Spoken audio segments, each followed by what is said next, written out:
7-4. Manos sobre la mesa se ve mejor. Eso es. Gracias, general. Bienvenido.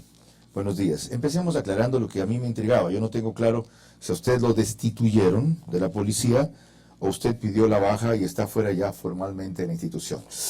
Mario, ¿dónde está lo de el general? Hasta tanto. Comencemos contestando la pregunta y va a reseñar algo de su carrera. Dele. Muchas gracias, señor Vera. Gracias por la oportunidad de la entrevista.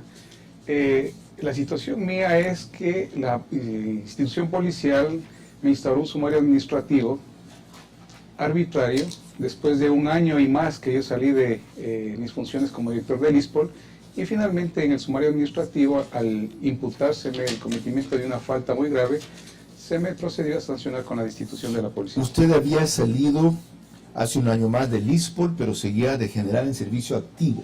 Por supuesto, porque la condición profesional mía era que yo, desde la instancia policial, de una terna designada por la Comandancia General, fui designado en el ISPOL para ejercer la función de director del ISPOL, en una institución que es totalmente independiente y autónoma de la Policía Nacional. El ISPOL, ¿cómo va a ser independiente, autónoma de la Policía Nacional? Es totalmente autónoma. Si la terna la designan los generales. Me refiero en el tema operativo y funcional del ISPOL. Es otra cosa, pues una ficción de tiene sus propias leyes, tiene sus propios reglamentos, y finalmente la designación se hace sobre la base de la normativa ISPOL y no sobre la base normativa Policía ¿Quién Nacional. los designa?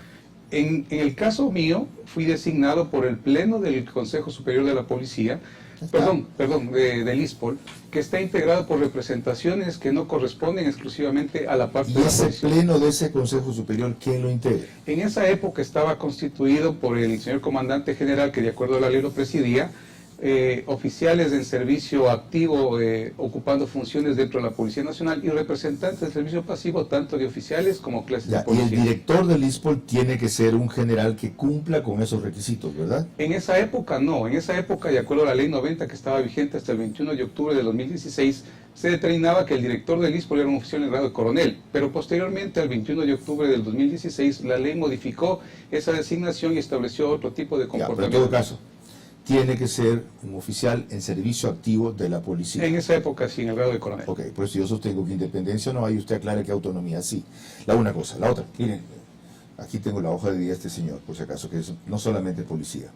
Es licenciado en Ciencias de Educación de la SPOL, licenciado en Ciencias de Sociología, abogado de la Universidad Técnica Particular de Loja, doctor en Jurisprudencia, la Universidad Técnica Particular de Loja, general de distrito, fue en el 2018 su última función. Volvamos al tema.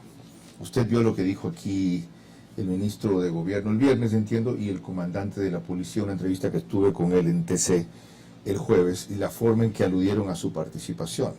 Entre otras cosas, yo preguntaba si Proaño iba tan mal en esta vía, ¿por qué no lo sacaron antes? ¿Qué fue lo que usted exactamente hizo, general? ¿Y por qué considera que si hay alguna irregularidad en esta operación, usted o no es el único responsable, fíjese que no digo todavía culpable, o no es responsable? Sí, en realidad usted acaba de topar con precisión. Si la designación de director del instituto obedece a una estructura establecida, la pregunta es por qué, si es que había cosas que estaban encaminadas de manera inadecuada, no se procedió inmediatamente al relevo, porque era una facultad propia de que en ese momento, de acuerdo a la nueva ley, podía enviar una terna y relevar al director. Le contesto, porque usted no reportaba esas cosas. Es totalmente falso, señor Vera. ¿Por qué? Porque esas cosas se reportaban diariamente, inclusive hasta los entes de control como la Superintendencia de Bancos y Compañías. Entre esas cosas, ¿qué, por ejemplo, de esta operación, para decir, miren, aquí no hay ninguna irregularidad? Y si la hay, o sea, los locos ustedes también tienen que ver en esta cuestión. No hay ninguna irregularidad. ¿Por qué? Porque lo que no se ha dicho es que todas las operaciones de inversión, incluida estas, porque a la final del día tampoco se precisa cuál de las 1.500 operaciones de inversión es la que tiene irregularidades, sino que se habla de manera general. Ninguna de las inversiones del ISPOL es irregular porque han cumplido con lo establecido dentro de los protocolos legales que el ISPOL tiene para generar inversiones. Porque el ISPOL funciona con una estructura de cuerpos colegiados, en los cuales los cuerpos colegiados van tomando las determinaciones frente a una posibilidad de inversión. No es el director del ISPOL el que de manera autónoma o unilateral decide una inversión. Finalmente, todos los procesos de inversión que se siguen terminan inclusive por conocimiento o aprobación tanto del ente superior que del Consejo Superior o el Consejo Directivo, así como los entes de control. A ver, no es irregular que con esa plata de la policía en algún momento haya decidido, ¿cómo se llamaba el señor que hacía de internet? Cherres, Jorge Cherres, aconsejar invertir en bonos del Estado y que esos bonos del Estado no hayan estado en donde debían estar, que es el Banco Central? ¿Eso no es irregular? Señor Vera, el tema de la inversión, dependiendo de cuál sea el activo que está de por medio, tiene estructuras de custodia que están plenamente determinadas en la ley. Y otro tema que también no se dice con precisión es cómo funciona la estructura de inversión, porque esa es la compra de bonos. Y las estructuras de inversión que puntualmente se refiere, como es la operación swap y como es los pactos de recompra, no están destinados a la compra de bonos de deuda externa, sino que, y tampoco bonos de deuda interna. Son estructuras que generan flujos que finalmente tienen como garantías subyacentes a los bonos. Todas las inversiones que se refieren a este Mi tema. pregunta era, prueba de que se compraron bonos, el título, el certificado, el papel. ¿Por qué no está donde debía estar? Están donde deben estar. ¿Quién miente entonces? Eso hay que preguntarles quién no averigua correctamente cuál es la estructura. ¿Usted no sabe quién miente? ¿O alguien, quiere decir quién miente? No, alguien que mienta no lo puedo apreciar. Lo que quiero decir es que no averiguan correctamente por desinformación. ¿Quiénes no averiguan correctamente? Las actuales administraciones del ISPOL, que solamente se han dedicado a lanzar cosas que son totalmente falsas y absurdas. ¿Por qué no averiguan correctamente? Habría que preguntarles a ellos. Ok. Vamos a estar como en las páginas amarillas. ¿Por qué no estamos en las páginas amarillas? ¿Por qué no estamos en las páginas amarillas? ¿A quién le pregunto, señor? No necesariamente. Yo lo digo de lo que yo conozco de mi administración. Los títulos, valores y todo lo que tenga que estar en custodia están en las instituciones que deben estar en custodia. Y ya se ha dicho públicamente, inclusive, ahora, que hay un subcustodio que se llama el señor Cherres, que está como parte de una estructura de custodia que está contratada en durante Ecuador. su administración, ¿por qué la persistencia en preferir siempre a Jorge Cherres para este tipo de operaciones? Es que no es verdad, señor Vera, no es verdad lo que se dice de preferir a una persona. Las propuestas de inversión al instituto llegan de manera pública y el instituto pide a todo el mercado la posibilidad de que todo el mercado presente en esa época propuestas de inversión. En este caso no ha habido propuestas de inversión de otras estructuras, ni siquiera de valores, que presenten esta alternativa que finalmente para el ISPOL técnicamente le resultaba en una posibilidad de cumplir con sus obligaciones a partir de la reforma de la ley del 2016 del 21 de octubre. No es que se ha preferido al señor Cherres, es simplemente que dentro de las propuestas del mercado no había o no hay otras estructuras que puedan ofertar ese tipo de producto que finalmente era interesante para el ISPOL. Ya, tengo una carta que le envió usted a Juan Carlos Rueda Montenegro, director general del ISPOL, de enero 27 del 2021, ¿verdad? Sí, sí, ¿cómo? Esta es su firma. Sí. ¿Cómo? Esa es la carta. Permítame. Sí, ¿cómo? Okay. Dice usted allí, resulta gratificante observar, mediante publicación en redes sociales de un manifiesto de la opinión pública por usted suscrito, que el diálogo fue productivo y que los argumentos por mí expuestos han servido para comprender que, para lograr superar cualquier controversia infundada entre los actores de procesos de inversiones, se requiere como punto de partida inicial la implementación de mesas técnicas de análisis en las que se verifique la naturaleza de la inversión, condiciones contractuales, factores de afectación, determinación adecuada de saldos, existencia de garantías y finalmente la definición de alternativas que despejen los obstáculos con el único fin de lograr el beneficio de la seguridad social policial y los servidores policiales del servicio activo, pasivo y sus familias. Tradúzcame. Este es un tema que se produce en esta semana, por primera vez después de todo el tiempo en el cual absolutamente al suscrito como exdirector del ISPOL le han convocado a una instancia de diálogo para tratar de determinar cuáles fueron las circunstancias por las cuales estas inversiones se hicieron. Jamás durante todo este tiempo, incluido después de mi institución, estructuralmente nadie me ha convocado a mí para rendir explicaciones sobre el ¿Antes tema. no lo llamó la ministra Romo? Absolutamente me llamó. Dos reuniones que hubieron cuando fui oficial de ¿No servicio. lo llamó el general Carrillo, comandante de la policía? Jamás. Las dos únicas reuniones que Venga hubo. acá pro año, porque él es su superior, ¿verdad? Usted es su Absolutamente. Eso digo así. Venga acá pro año, explique esta cuestión.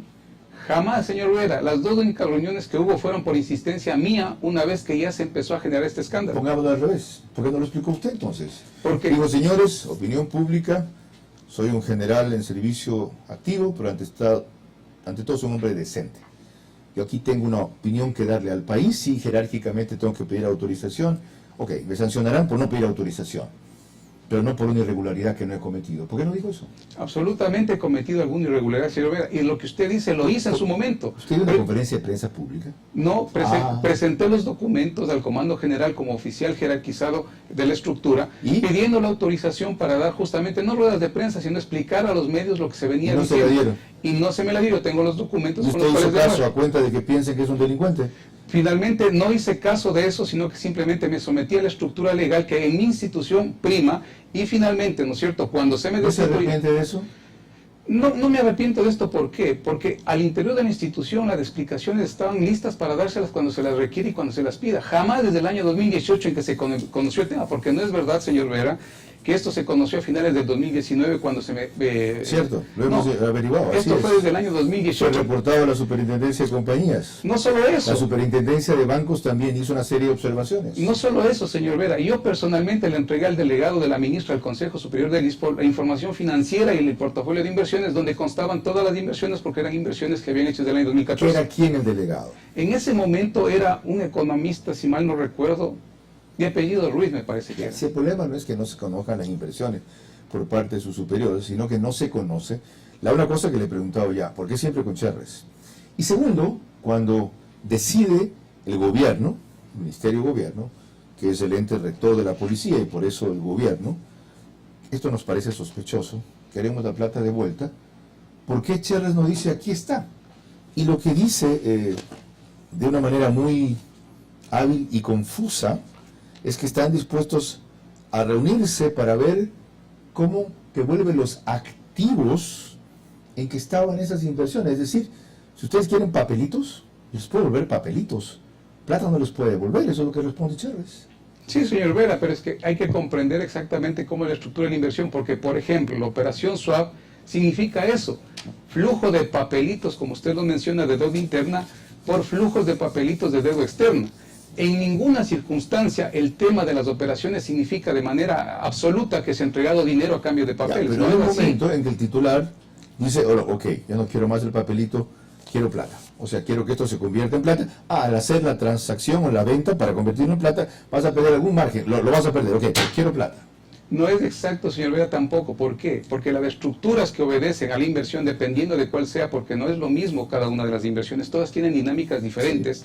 Cada una de ellas tiene un comportamiento y, por ejemplo, en la operación swap no es el tema del ejercicio de inversión decir ya no quiero papelitos, quiero plata. Es un proceso que está construido con un periodo de duración que es hasta el año 2034, en donde no es la posibilidad o no tiene la posibilidad estructural porque están claros los bonos del ISPOL de deuda interna.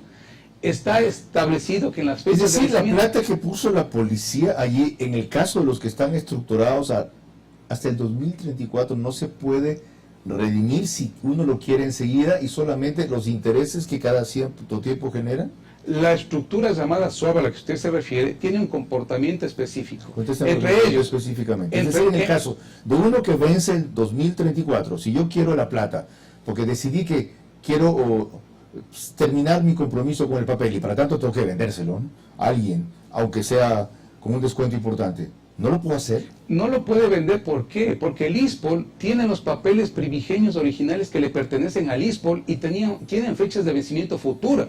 En el caso de la operación swap, el ISPOL puede decidir en el momento determinado si coge el efectivo producto del rendimiento o procede a reinvertirlo. ¿Por qué? Porque la estructura tiene una proyección final que genera una rentabilidad adicional. En parte eso le pidieron a Cherres y no se pudo hacer.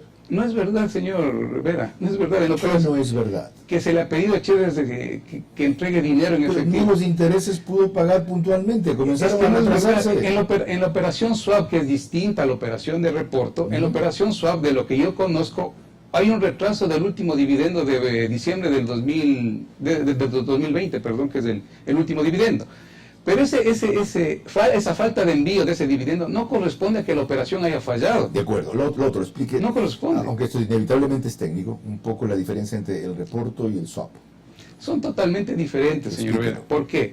Porque la operación swap para el ISPOL significó un cambio de posición respecto a la inversión que tenía propia del ISPOL en bonos de deuda interna. La operación de reporto es una operación que tiene como objetivo lograr un financiamiento a cambio de dejar como garantía subyacente, repito, un bono sin el ánimo de hacer la venta del bono y que la persona que realiza el financiamiento se apropie del bono, sino revertir una vez terminado el plazo y el tiempo. Entendido. Yo citaba la carta que usted le envía a Juan Carlos Rueda, actual director general del ISPOL, y usted habla de el diálogo fue productivo. ¿Diálogo entre quién y quiénes? ¿Quiénes dialogaron? A ver, como dije hace un momento, señor Vera, jamás a mí se me ha llamado a pedir una explicación respecto al tema de la operación. Ya lo dijo. ¿Entre quién y quién fue el diálogo?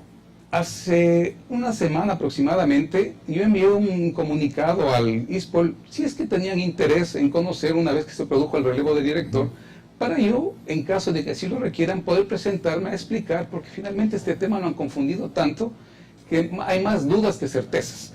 Que si había la intencionalidad, yo tenía toda la predisposición de acercarme a conversar para dar las explicaciones que nunca antes se me había pedido. Y muy sensiblemente el nuevo director accedió, se comunicó conmigo y me pidió tener la reunión que yo había pedido. El día, me parece que miércoles o jueves, no tengo claro el día, concurrí a la dirección del ISPOL y con el director actual nos sentamos en donde conversamos ampliamente sobre todos los temas que se han mal informado. ¿Fue presencial? Presencial. ¿Usted, Presencial. él y alguien más? No, él y yo. ¿Solo los dos? Solo los dos. ¿Y a qué conclusión llegaron? ¿A qué conclusión llegamos? Que hay una total desinformación respecto a todo el proceso de inversión, que hay muchas falsedades que se han dicho de manera mediática, que hay muchas imprecisiones técnicas que no corresponden a la inversión y que finalmente cuando se habla, ¿no es cierto?, de decir que hay una potencial pérdida de dinero que sobrepasa valores de 800 millones, no es exacto porque se está metiendo todo en un saco cuando hay inversiones que ni siquiera han tenido fecha de vencimiento. Si es así, ¿por qué armó todo esto la ministra Romo y la secundó el comandante de la policía? A mí me llama la atención, y en realidad me llama la atención ¿por qué? Porque estas operaciones en el ISPOL fueron conocidas por todas las Ya lo estructuras dijo. Mi desde el pregunta año es, 2018. ¿por qué pasó esto según usted dice como ocurrió? ¿Por qué? ¿Por qué esa equivocación? ¿Por qué esa confusión? ¿Por qué ese escándalo? ¿Por qué esa advertencia, según usted, sin sentido, sin justificación y con ignorancia o desconocimiento por lo menos de estos procesos? Primero, por lo que usted ha dicho, por total desconocimiento. Y segundo, porque si usted recuerda, en esa época se quiso vincular el tema de las operaciones ISPOL a acciones de tipo político que inclusive representaron un juicio político. ¿Qué eran cuáles esas acciones de tipo político?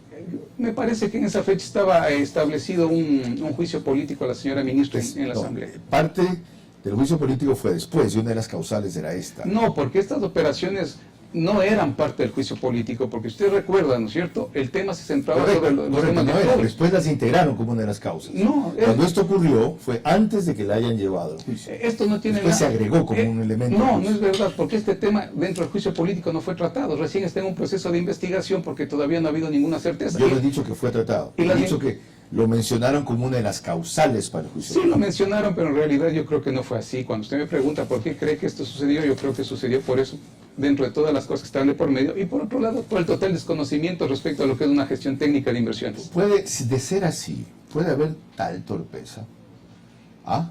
Yo no me atrevo a calificar de torpeza. Entonces, lo que sea. Yo me atrevo a calificar de desconocimiento. No. Y si eso conlleva la torpeza, y es un paso que cada una de las personas que emite criterios tiene que determinar. ¿Por qué dos personas, porque no podemos negar que son inteligentes, hasta brillantes, como lo son la exministra Romo y el comandante Carrillo, habrían de haber hecho una cosa así?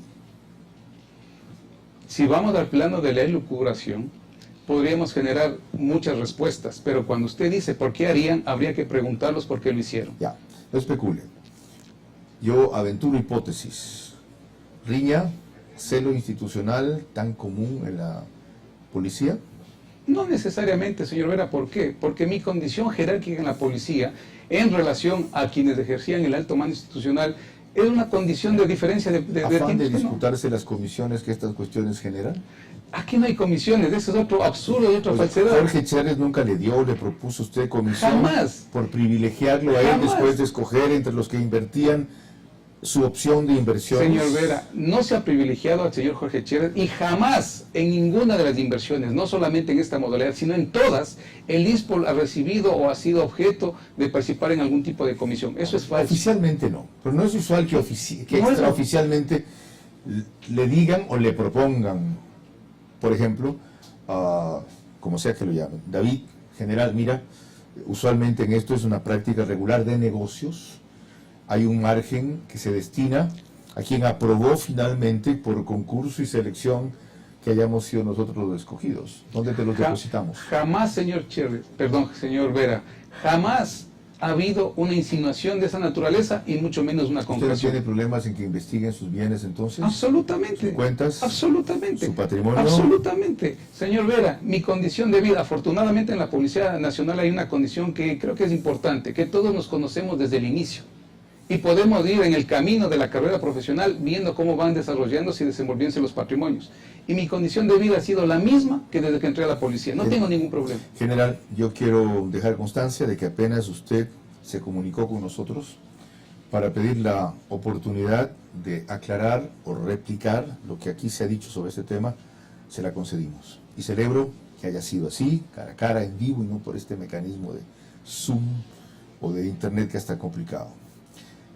Yolanda, no sé si he agotado todas las preguntas, me disculpo contigo, pero esta parte tenía que ir así, con esa intensidad y dirección, porque si no el hilo de donde yo quería llegar se perdía. Entonces, te consulto si quieres plantear algunas inquietudes adicionales o no, con mis disculpas para ti. Bueno, mira, yo estaba muy en la línea tuya, simplemente hay un par de cositas que sí quisiera saber sobre el estatus o el estado actual de la comisión del general, tal vez. ¿Cuál es su estatus actual? Le pregunté. Sí, producto No, de sumario. si me permite, yo quiero saber si usted sigue respondiendo por los derechos irregulares y desgracias de quién. Sí, Están muchas gracias. cuestionados, digamos. No, sí, muchas gracias, buenos días. En realidad, producto del sumario administrativo que se me instauró, que como yo dije al inicio es un sumario administrativo arbitrario, fui destituido y obviamente el tema tendrá que seguirse canalizando por las instancias judiciales correspondientes. De todas maneras, yo estoy ya fuera del servicio activo y obviamente generando mis actividades particulares y también procediendo, ¿no es cierto?, a cumplir con mi presentación en todos los procesos que sobre esto se están instaurando y dando obviamente las versiones que corresponden para que se aclare este tema. Usted se va a quedar en el país para enfrentar cualquier eventualidad en las cortes o alguna investigación de fiscalía, que no sé si es que se ha abierto algo o a nivel de Contraloría General del Estado. Si no tengo por qué salir del país, absolutamente se ha cometido ninguna irregularidad. Es más, desde el momento de mi destitución y toda mi vida he estado en el Ecuador porque es el único lugar en donde yo quiero vivir y no tengo posibilidad tampoco de vivir en otro lado porque mi situación económica, como dije, corresponde a una persona de clase media. Entonces, estoy listo y dispuesto a concurrir a todas las convocatorias que en cualquier instancia se me haga, como por ejemplo la Fiscalía, y si es que en esa misma línea, también con otras instancias que quieran escuchar las explicaciones respecto a toda esta falsedad que se ha dicho, producto del desconocimiento y creo yo hasta la mala fe. Bueno, yo le agradezco y gracias, Carlos, por darme esta oportunidad. Sabes que sí tenía algunas preguntas, pero que creo que largas serían reiterativas con lo que ustedes ya hablaron. Gracias. Gracias por tu comprensión. Me disculpo de verdad por haber, lo que se llama, vaciado tu parte de la entrevista. 7:27. Vamos con las portadas internacionales, ¿o no? Cuéntenme esa cuestión. General, muy amable. Sí, solamente Dígame, para terminar, señor Vera, decirles a los policías ecuatorianos que en mi gestión todas las inversiones se hicieron con rigurosidad, manteniendo en todo momento la seguridad, el rendimiento y la liquidez, que son los principios de generación de las operaciones de inversión. Todas las operaciones de inversión de mi periodo tienen las garantías correspondientes. Y aquí lo que corresponde preguntar es por qué no se ejecutan las garantías si una operación se considera que está fallando o tiene conflicto. Y aquí le dejo a usted, señor Vera, el documento con el cual usted va a encontrar la explicación de por qué la nueva administración no ejecuta las garantías con las cuales están soportadas las inversiones. ¿Habrá capítulo 2 entonces? No necesariamente No, el aquí capítulo. digo conmigo. Encantado. Cuando usted considere pertinente, estamos a la disposición. Segundo round. Gracias. Gracias y muy gentil. Le agradezco a usted.